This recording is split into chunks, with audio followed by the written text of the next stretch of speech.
pas un message consacré à Noël. Je sais que, notamment mon formateur, le pasteur Gilles Lezé, n'a pas coutume de faire des messages en fonction des jours, des événements. Et comme je suis, j'espère, un disciple sérieux, je vais faire comme lui, et je me suis placé devant le Seigneur pour nous ce matin. Et le Seigneur a mis sur mon cœur, je dirais un thème, mais finalement, après réflexion, cela va bien avec le jour de Noël, puisqu'on va évoquer ensemble le rétablissement spirituel. Le rétablissement spirituel, et je vous invite à introduire cette méditation par la lecture de Néhémie au chapitre 1er. On va lire tout le chapitre 1er de Néhémie.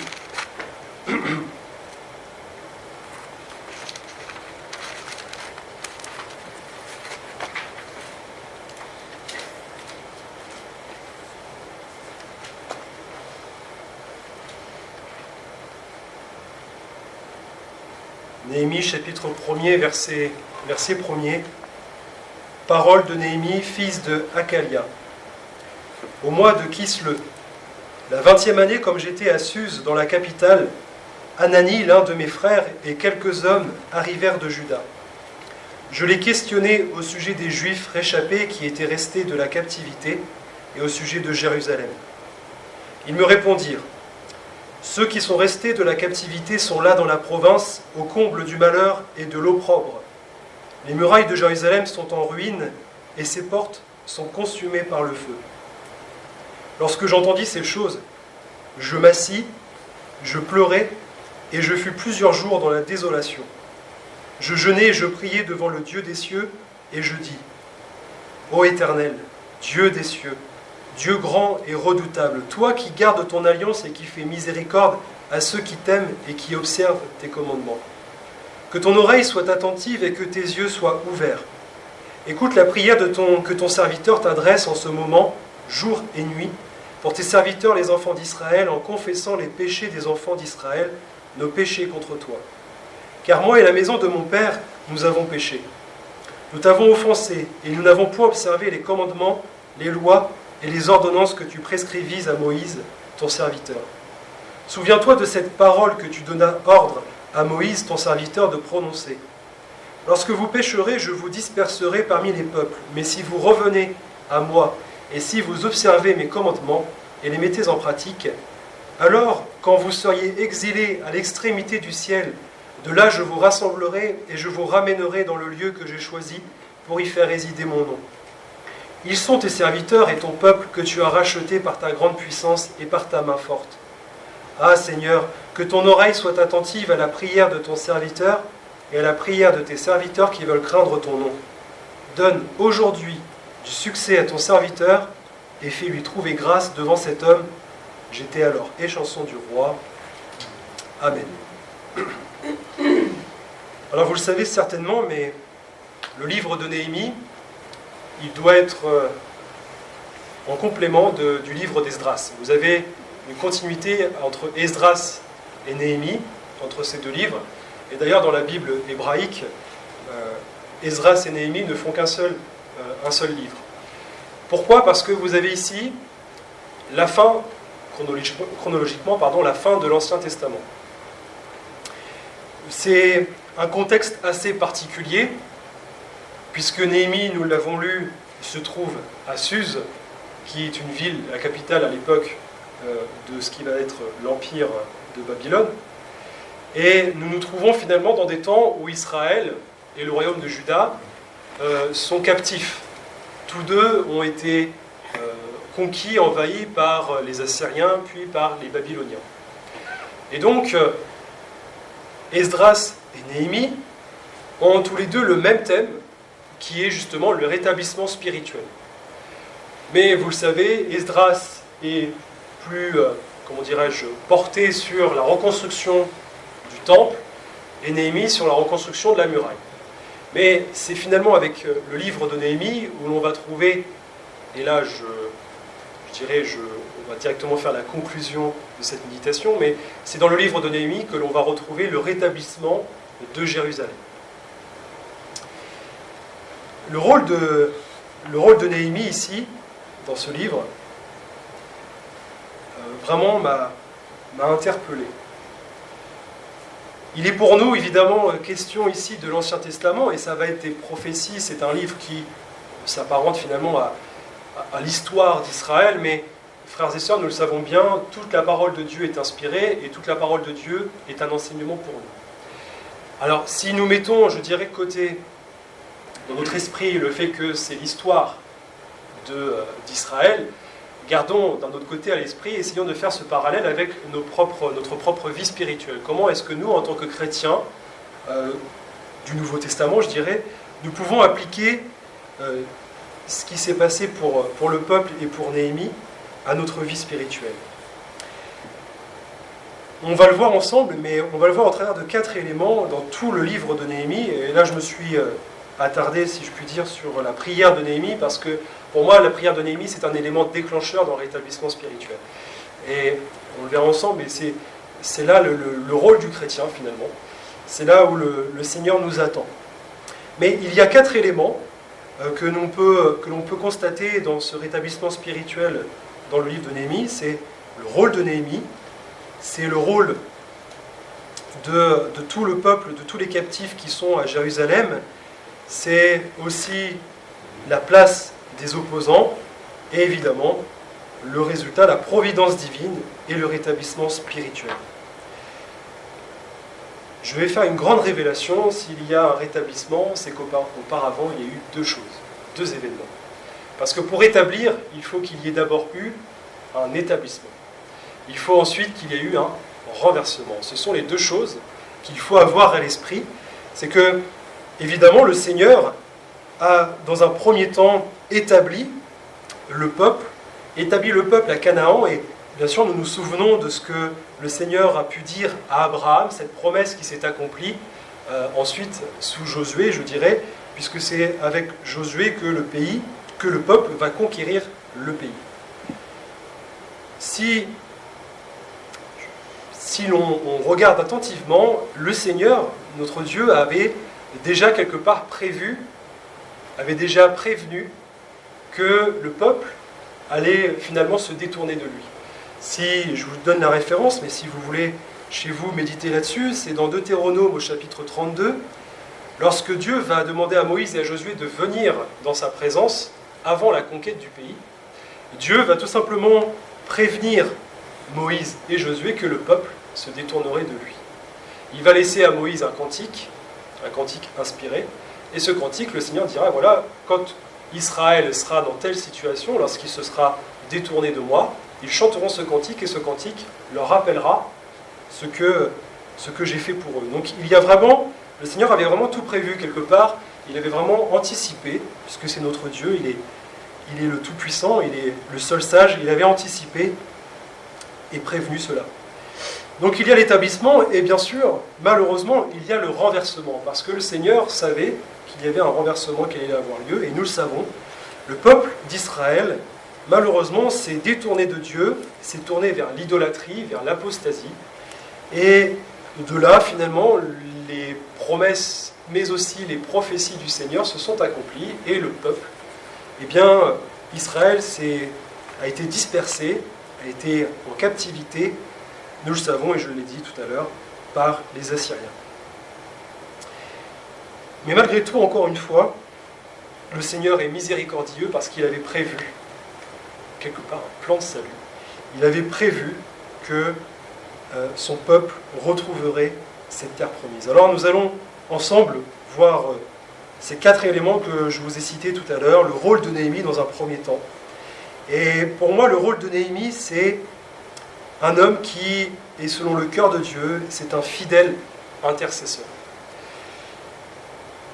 Nous l'avons lu, il était, à ce moment-là, Néhémie était échanson du roi. Donc, échanson du roi, c'est une fonction qui était assez privilégiée, puisqu'il servait à boire à la table du roi. Donc il y avait cette proximité de Néhémie, il pouvait très facilement être proche du roi, il le voyait tous les midis, tous les soirs, donc à chaque repas. C'était une place vraiment privilégiée pour lui. Il côtoyait sans doute les hommes les plus puissants du monde à l'époque, puisque le roi de Babylone, à l'époque qui était à Suse, recevait forcément des personnalités assez importantes, et donc Néhémie se trouvait au milieu de tout cela. Néanmoins, ce que j'ai remarqué, c'est que Néhémie n'a pas usé de sa position sociale pour avoir un avantage sur sa captivité. Néhémie, c'est un homme de Dieu parce qu'il avait à cœur l'œuvre de Dieu. Il avait à cœur tout simplement le peuple de Dieu. Et nous l'avons lu dans ces premiers versets. Néhémie, dès qu'il a su que les premiers hommes partis pour aller à Jérusalem avec Esdras, notamment pour rebâtir le temple, et lorsqu'ils sont revenus, Néhémie a cette premier intérêt, c'est de savoir ce qui s'est passé. Il est allé interroger, les questionner, c'est-à-dire, mais qu'est-ce qui s'est passé? Dites-moi, racontez-moi comment le peuple, comment va Jérusalem finalement. Et on voit bien que le cœur de Néhémie ne se trouve pas à Suse, mais il se trouve déjà à Jérusalem.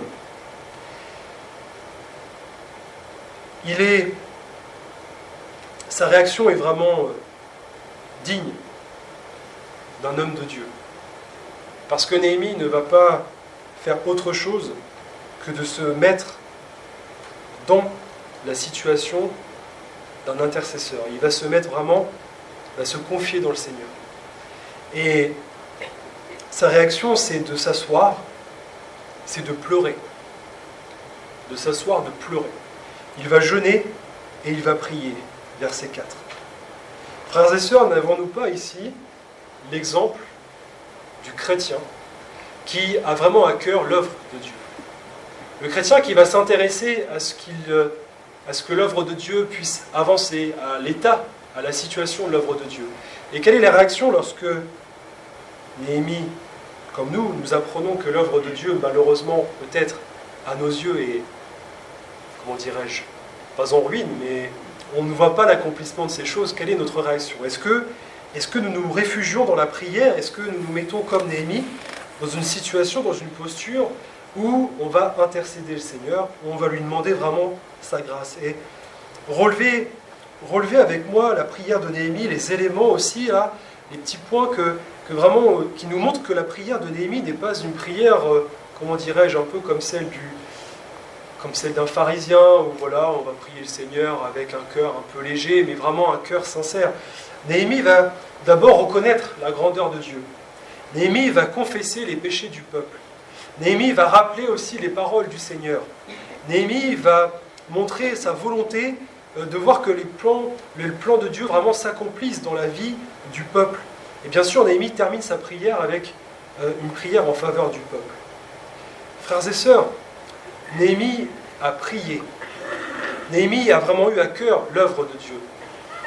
Et notre rôle, nous le savons, c'est aussi d'avoir ce cœur pour le Seigneur, pour l'œuvre de Dieu. Dieu cherche en chacun de nous de fidèles intercesseurs. Si nous regardons chronologiquement, Néhémie, il a fait cette prière au mois de Kislev, et ce mois-là, ce mois de Kislev, au fait, c'est le mois à cheval entre novembre et décembre pour nous. Et on a ensuite, si vous poursuivez la lecture chez vous, mais vous avez ensuite la conversation entre Néhémie et le roi au chapitre 2. Et entre le moment où Néhémie a prié et le moment où Néhémie a eu la discussion avec le roi, il s'est passé en tout 4 mois. 4 à 5 mois, puisqu'il a eu sa discussion avec le roi le mois de Nisan. Le mois de Nisan, c'est mars-avril. Donc pendant 4 à 5 mois, Néhémie, il va prier tous les jours pour l'œuvre de Dieu. Et il va avoir l'exaucement de sa prière 4 à 5 mois plus tard. Il va avoir l'exaucement de sa prière en discutant avec le roi, parce que le roi va remarquer que Néhémie a son visage qui est un visage triste, un visage qui marque la désolation. Et moi, ça me parle dans le sens où parfois, en tant que chrétien, on peut avoir un fardeau qui va durer. On peut avoir des prières qui vont durer. On peut avoir des sujets de prière qui vont durer. Et pendant 4-5 mois, Néhémie n'a pas cessé, tous les jours, je crois, de prier, d'avoir à cœur l'œuvre de Dieu. Et pour nous, frères et sœurs, c'est la même chose. On peut avoir parfois des moments où on va avoir une prière, et on va prier sans cesse. Et puis cette prière, ce fardeau va vraiment se refléter sur notre visage finalement, au point où quelqu'un pourrait nous dire, bah, tiens, tu parais triste, qu'est-ce qui t'arrive, etc.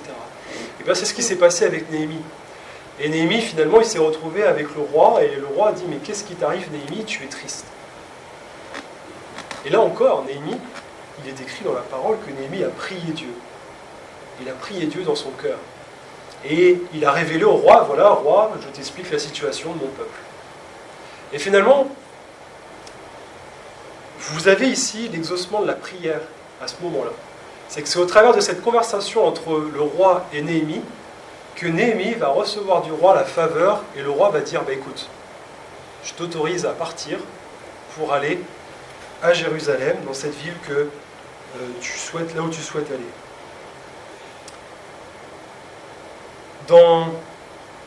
Dans cette conversation, et à la fin même de cette conversation, donc au chapitre 2, verset 8, on peut voir que la main de Dieu, et Néhémie le dit, la main de Dieu était sur lui.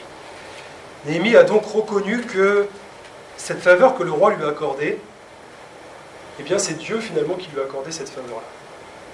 Frères et sœurs, il nous faut peut-être des fois prier longtemps, prier souvent. Et puis il y a un moment où le Seigneur, comme seul Dieu est sage, il sait que c'est le temps pour que la prière soit exaucée, pour que la prière soit accomplie. Une fois, donc, Néhémie, une fois qu'il a eu cette autorisation du roi, il est parti, et puis qu'est-ce qu'il fait? Eh bien, il prend le temps, arrivé à Jérusalem, il prend le temps de regarder l'état de la muraille. Combien de temps ça a duré? 3 jours. 3 jours. Moi, ça me parle, 3 jours. 3 jours, ça me parle. Il n'y a pas de choses anodines, quand même, dans la parole de Dieu. Pourquoi 3 jours? Évidemment, ça fait écho à qui? Ça fait écho au Seigneur Jésus. Frères et sœurs, ça fait écho à ce que le Seigneur a fait pour nous. C'est ici, et nous le savons, la parole de Dieu le dit, hein, l'Ancien Testament, la loi est l'ombre des choses à venir. Et finalement, je ne veux pas dire que Néhémie c'est Jésus, bien sûr, mais il y a quelque part comme une ombre que nous connaissons, nous, en tant que chrétiens. Et nous voyons bien que derrière ces 3 jours, ces 2 petits mots, 3 jours, il y a l'écho de l'œuvre du Seigneur Jésus. Néhémie va prendre le temps, pendant ces 3 jours, de constater quelles sont les brèches, quel est le travail à accomplir, quels sont les travaux à accomplir de cette muraille. Et puis une fois qu'il a fait ce tour, il le fait de nuit notamment, il va rassembler les anciens, il va rassembler les magistrats, et puis voilà, il va leur donner des instructions. C'est l'image de l'Église. C'est l'image de l'Église. Vous savez que Jérusalem, enfin je ne sais pas si vous savez, mais Jérusalem, étymologiquement, a aussi cette particularité d'être au pluriel en hébreu. C'est-à-dire que quand les Hébreux parlent de Jérusalem, ils ne parlent pas d'une seule ville, ou du moins ils parlent d'une ville, mais qui aurait deux visions, 2 portées. Il y a la Jérusalem terrestre et la Jérusalem céleste. Ce qui veut dire que là, on pourrait faire ce parallèle, et je ne voudrais pas extrapoler, mais on pourrait faire ce parallèle en disant que finalement Néhémie il a constaté quelles étaient les murailles de Jérusalem. Et nous, en tant que chrétiens, on peut faire pareil avec l'œuvre de Dieu. On peut prendre le temps de regarder comment les murailles de notre Jérusalem céleste, comment les murailles de l'Église vont. Puisque n'oublions pas, Jérusalem et Jérusalem céleste, c'est notre mère. L'apôtre Paul le dit aux Corinthiens. Donc nous avons ici dans ce premier élément le rôle de Néhémie. Et vraiment, en résumé, nous avons un homme de Dieu, un homme qui a prié, un homme qui s'est intéressé à l'œuvre de Dieu et qui n'est pas resté sans rien faire. Il a prié, mais il a aussi agi. Et c'est sous l'impulsion, je dirais sous l'impulsion de Néhémie qu'on va voir les autres éléments, mais c'est sous l'impulsion de Néhémie que vous avez l'œuvre qui s'accomplit. Mais deuxième point, cette œuvre ne s'est pas faite toute seule. Ce n'est pas Néhémie qui a travaillé. C'est pas Néhémie. Tout le chapitre 3 de Néhémie, c'est une liste de personnes, de familles, qui ont pris part à la reconstruction de la muraille. Et vous avez dans ce chapitre toute la liste de personnes, mais vous avez aussi des expressions, des mots qui reviennent à chaque fois. Vous avez 2 types, c'est-à-dire que vous avez à côté d'eux et vous avez après eux. C'est-à-dire que le Seigneur met l'accent sur, d'une part, ceux qui ont travaillé Ils ont travaillé ensemble, à côté, chacun à côté. Vous avez toutes les familles qui étaient là, qui ont travaillé les unes avec les autres. Et puis vous avez cette première vague, et vous avez une deuxième vague finalement.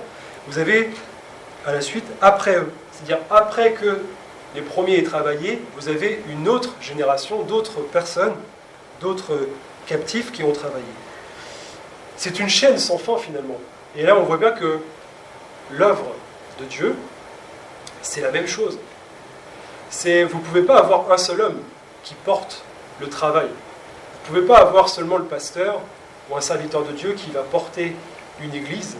Il faut que l'église soit un travail de frères, de sœurs, un travail de famille, véritablement. Vous pouvez avoir, je l'ai dit encore, vous pouvez avoir une impulsion, une inspiration de la part d'un homme de Dieu.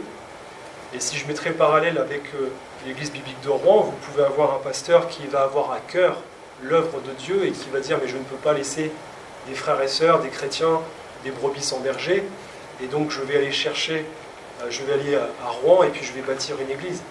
Mais maintenant, frères et sœurs, maintenant que Néhémie a fait le constat de la muraille, qu'est-ce qu'il a fait? Il a pris des anciens, il a pris des hommes du peuple, et il a dit maintenant voilà, il va falloir faire comme ci, il va falloir faire comme ça. Et quelle a été la réaction des hommes et des anciens? C'est de dire oui, voilà, on va travailler. Et frères et sœurs, nous avons ici vraiment, je crois, l'image de l'Église, l'image de toutes ces familles que nous composons, et qui sont là pour œuvrer chacun à sa tâche. Peut-être que ça va être une partie du mur, de la muraille qui va pas être grande, mais le Seigneur va donner une œuvre à chacun selon la force de chacun. Et si celui qui a reçu plus fait plus, béni soit Dieu. Si celui qui fait moins parce qu'il a reçu moins, béni soit Dieu. Le plus important, c'est quoi? C'est que le travail soit fait. C'est que l'œuvre s'accomplisse. Il est vraiment dans cette succession de noms au chapitre 3, moi ça m'a fait penser finalement au tabernacle. Vous avez une chaîne qui se fait pour toute la muraille. Et qu'est-ce qui unit cette chaîne? C'est l'amour, c'est la communion fraternelle, c'est le Saint-Esprit. Et finalement, dans le tabernacle, qu'est-ce qui unissait le tabernacle? C'était les agrafes. Des choses qui paraissaient inutiles, ou du moins qui sont vaines. Une agrafe, qu'est-ce qu'une agrafe? C'est rien du tout. Et pourtant, sans cette agrafe, vous n'avez pas la construction du tabernacle. Pourtant, sans l'amour, sans la communion fraternelle, sans le Saint-Esprit, vous ne pouvez pas avoir une muraille qui se construit, vous ne pouvez pas avoir une église qui se construit. Donc vous avez vraiment ici des éléments qui sont importants, frères et sœurs, et on le voit bien au travers de cela, c'est que le Seigneur veut que nous construisions tous ensemble dans un même but, dans une même vision, et qu'il nous faut avoir chacun les mêmes éléments, le Saint-Esprit, la parole de Dieu, l'amour fraternel, la communion fraternelle. Ce sont ces choses qui vont permettre à ce que l'Église se construise. Chacun donc prit à cœur l'œuvre et travailla selon sa limite. On dit souvent que l'on travaille pour Dieu. On dit je travaille pour Dieu. Mais en réalité c'est ça, c'est avec Dieu. Le Seigneur ne veut pas seulement que l'on travaille pour lui, il veut surtout travailler avec nous. Il faut vraiment qu'on ait, en tant que chrétien, il faut vraiment qu'on ait cette position avec le Seigneur. C'est-à-dire qu'évidemment on est là pour le servir et que nous servons notre Dieu. Mais le Seigneur ne veut pas seulement que nous soyons des serviteurs, il veut que nous soyons des ouvriers. Il veut que nous travaillions avec lui. Troisième élément que nous avons dans Néhémie, ce sont les opposants. Parce que bien sûr, l'œuvre de Dieu ne se fait pas si facilement. Dès le début, Néhémie, il sait qu'il va rencontrer des difficultés. Il le dit même au roi, parce qu'il demande au roi, il dit voilà, est-ce que, roi, tu peux me laisser une lettre pour me permettre d'arriver jusqu'à Jérusalem, parce que je sais qu'il y a des territoires où je vais rencontrer des gouverneurs qui vont pas forcément être d'accord pour que je vienne à Jérusalem. Et effectivement, parce que Néhémie retrouve à Jérusalem, il retrouve des adversaires, il retrouve des personnes qui ne veulent pas voir Jérusalem revenir dans son temps où elle était glorieuse, si je puis dire. Frères et sœurs, nous savons que pour nous, l'adversaire, c'est l'adversaire de nos âmes. Le premier adversaire, Satan. Il va toujours chercher à nous mettre des bâtons dans les roues. il va toujours chercher à faire en sorte à ce que l'œuvre n'avance pas. Et son arme favorite, nous le savons, c'est le découragement. Le découragement dans la prière notamment. Un chrétien qui ne prie pas, c'est une victoire pour le diable. Un chrétien qui ne prie pas, c'est une victoire pour le diable. Donc le diable, il va employer tous les moyens pour décourager le chrétien. Il va peut-être mettre devant nos yeux la difficulté de la tâche. Nous sommes une dizaine. Qu'est-ce que vous allez faire à 10 ? Qu'est-ce que vous allez faire à 15 ? Tu es tout seul. Qu'est-ce que tu vas faire tout seul ? Il va s'attaquer évidemment à la durée des travaux. Vous ne voyez pas combien de temps vous allez mettre pour rebâtir cette muraille ? Vous ne voyez pas combien de temps vous allez mettre ? Vous ne voyez pas, ça fait 4 mois, 5 mois que vous êtes là à prier, ça fait des années peut-être que vous priez pour la même chose et puis rien ne s'accomplit finalement. Il va s'attaquer à la parole, nous le savons. Dieu a-t-il réellement dit ? Est-ce qu'il est vraiment écrit cela ? Est-ce que c'est pour toi ? Tu vois, finalement, tu n'y arriveras jamais. Cette promesse, elle n'est pas pour toi, tu n'y arriveras pas. Autant de mots finalement qui cherchent un seul but, ne pas prier. Que le chrétien ne prie pas. Parce que nous savons, lorsque le chrétien prie, lorsque l'Église prie, le diable, lui, tremble, l'enfer tremble. Parfois, les opposants, parce que là on a l'adversaire redoutable, le diable, mais les opposants, ça peut même être notre propre famille. Vous pouvez vous retrouver avec des personnes qui vont tout simplement contester le fait que, vous gardiez la foi, vous gardiez une doctrine, vous gardiez tout simplement la parole de Dieu, et certains vont peut-être chercher à vous décourager, ou ils vont vous, si je puis dire, vous titiller, vous taquiner, gentiment, c'est pas méchant, c'est juste une petite blague, c'est juste pour voir votre réaction, vous provoquer. Mais ça, frères et sœurs, ce sont des moyens que malheureusement nous sommes confrontés à ces difficultés, à ces réflexions même parfois, et c'est pas facile. C'est pas facile. Vous savez, même personnellement, je peux le vivre aussi, on peut aussi vivre ces genres d'attaques, et c'est pas facile parce que parfois on va vouloir réagir, mais mal réagir, malheureusement. Et ce que le Seigneur il veut lorsque nous sommes pris de toutes parts comme cela, encore une fois, c'est de prier. Finalement, le but de tout ça, c'est de nous empêcher de vivre notre foi, c'est de nous empêcher de prier, c'est de nous empêcher de vivre comme le Seigneur veut que nous vivions, mais nous devons, au contraire, ne pas nous décourager, et il nous faut vraiment nous remettre entre les mains du Seigneur. Malgré tout ce que Néhémie a pu vivre et ce que le peuple a pu rencontrer comme difficulté, et c'est mon dernier élément, dernier point, il y a eu la providence divine.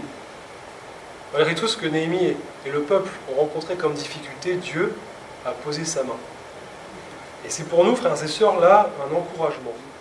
Même si nous rencontrons, encore une fois, des opposants, dans l'œuvre que nous accomplissons tous ensemble, la providence divine permet le rétablissement spirituel. Cela a commencé, je l'ai évoqué, nous l'avons vu, ça a commencé par la faveur accordée à Néhémie, par le roi de Babylone.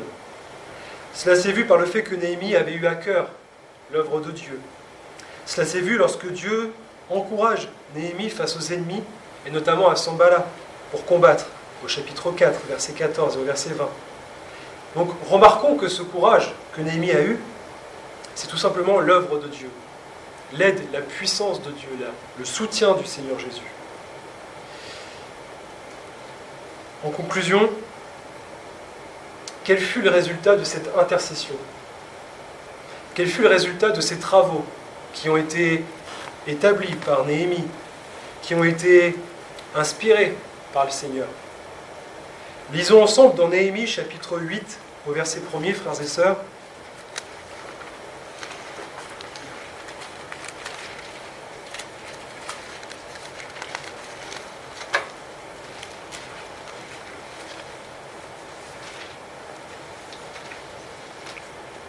Après 52 jours de travaux, Nous nous retrouvons ici dans Néhémie chapitre 8 au verset 1er. Alors tout le peuple s'assembla comme un seul homme sur la place qui est devant la porte des eaux.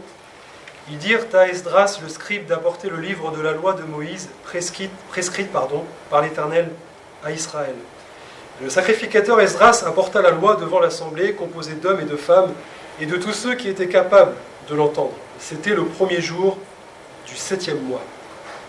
Plus loin, au verset 18, dans ce même chapitre, on lut dans le livre de la loi de Dieu chaque jour, depuis le premier jour jusqu'au dernier. On célébra la fête pendant 7 jours, et il y eut une assemblée solennelle le 8e jour, comme cela est ordonné. Amen. Frères et sœurs, oui, Néhémie a rencontré des difficultés, mais nous avons ici dans ce chapitre 8 le résultat. Le résultat même de ce que le Seigneur a pu inspirer à Esdras. Le résultat de ce que le Seigneur a inspiré à Néhémie, vous avez ici le rétablissement spirituel. Le Seigneur a permis à ce qu'il y ait un homme, je dirais même 2 hommes, qui aient à cœur l'œuvre de Dieu. Le Seigneur a permis qu'il y ait des hommes, des femmes, des familles qui travaillent ensemble, chacun à sa tâche, pour rebâtir Jérusalem. Vous avez ici donc l'image de ce que le Seigneur veut pour l'Église. L'image de ce que nous sommes, nous, ici-bas sur terre, l'Église de Dieu, la réunion de quelques hommes et quelques femmes qui ont ce vif désir de voir l'œuvre de Dieu avancer, qui ont ce vif intérêt aux choses spirituelles. Et le but même de notre rassemblement, c'est que même si nous sommes quelques-uns, c'est que le Seigneur permette à ce que ce quelques-uns puisse devenir encore plus grand. C'est que le Seigneur permette à ce que cette Église, l'Assemblée de Rouen, puisse encore grandir. Et frères et sœurs, au travers de ce partage, de cette méditation, et peut-être que je vous invite à poursuivre cette méditation chez vous, mais chacun, nous avons notre responsabilité dans l'Église. Le Seigneur veut que nous prions. Le Seigneur veut que nous ne nous découragions pas, malgré les difficultés. Frères et sœurs, ne laissez pas l'ennemi, ne laissez pas même ceux qui se moquent de vous, peut-être ceux qui vont vous railler, ne les laissez pas vous décourager. Gardez la foi. Gardez vraiment à cœur l'œuvre de Dieu. Le Seigneur lui-même, si vous avez à cœur de garder sa parole, le Seigneur vous inspirera toujours, vous aidera toujours. Il aidera à ce que vous veillez, à ce que vous priez pour lui. Je dirais en dernier lieu, préoccupons-nous d'être des sentinelles. Travaillons, prions, veillons comme nous demande le Seigneur. Le Seigneur Jésus, avant de s'offrir à la croix à Gethsémani, a dit à ses disciples, veillez et priez. Alors frères et sœurs, voilà, ce matin, c'était un simple partage. Le Seigneur a mis ça sur mon cœur pour l'église de Rouen, pour cette assemblée. Veillons, prions. Ne nous relâchons pas, ne vous relâchez pas, frères et sœurs. D'autres vont venir, des familles vont venir. Le Seigneur ne va pas laisser une église en ruine. Le Seigneur va inspirer des hommes, le Seigneur va soutenir son œuvre. Que le Seigneur soit béni. Amen. Seigneur, je te remercie